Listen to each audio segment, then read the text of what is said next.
Mes chers amis de Café Évangile, si tu veux être parfait, va, vends ce que tu possèdes, donne-le aux pauvres et tu auras un trésor dans les cieux, puis viens sur moi. À ces mots, le jeune homme s'en alla tout triste, car il avait de grands biens.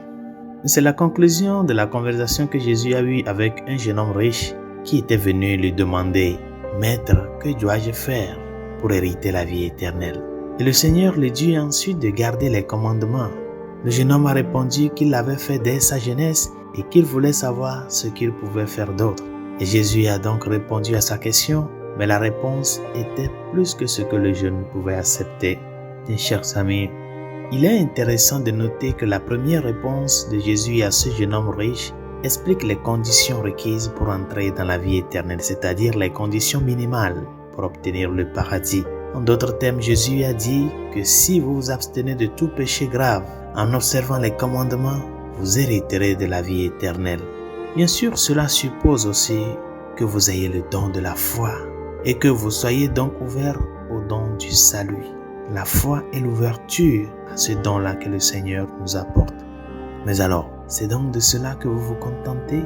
Vous contentez-vous de faire le minimum pour aller au paradis? Chers amis, l'idée de perfection peut sembler nous dépasser. Trop souvent, nous nous disons « je ne suis qu'un être humain ».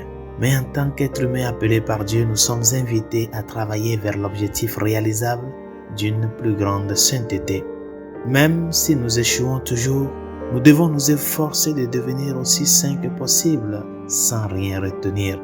Bien que l'invitation faite à ce jeune homme d'aller vendre tout ce qu'il a et de le donner aux pauvres ne soit pas une exigence que le Seigneur impose à tout le monde, il appelle certains à le faire littéralement. Mais pour tous les autres, l'invitation demeure, mais dans un sens spirituel plutôt que littéral. Il s'agit de l'appel spirituel à la pauvreté intérieure de l'esprit, chers amis. Chacun d'entre nous est appelé à se détacher intérieurement et complètement des choses de ce monde, même si nous conservons nos biens, parce que ces biens-là ne sont pas la finalité. Le Seigneur nous les a donnés pour notre service. Nous devons avoir comme seul bien l'amour de Dieu et le service de sa volonté. Cette profondeur du détachement spirituel signifie que Dieu et sa sainte volonté sont tout ce que nous désirons dans la vie. Et si jamais il nous appelait à tout abandonner, nous le ferions sans hésiter. Et bien que cela puisse sembler extrême, c'est en fait exactement ce qui nous sera le plus bénéfique.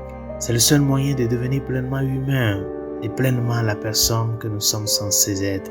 Et la récompense finale n'est pas seulement l'accès au paradis, mais aussi une gloire incompréhensible au paradis. Plus nous devenons saints sur terre, plus notre récompense éternelle sera grande au ciel. Et n'hésite pas à faire tout ce qui est en ton pouvoir pour constituer ce trésor qui t'accompagnera pour toujours. Résolution de ce jour. À cette question du jeune homme riche, transforme-la de cette manière. Que dois-je faire pour aimer de plus dans la vie? Que dois-je faire pour être reconnaissant? Pour que l'esprit de gratitude anime mon cœur? Que dois-je faire? C'est là ta question.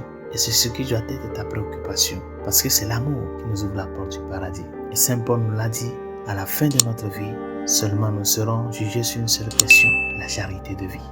Que cette journée soit pour toi une méditation sur le dynamisme de l'amour que tu reçois des autres et de comment tu réponds à cet amour avec ta vie. Bonne journée, Dieu vous bénisse.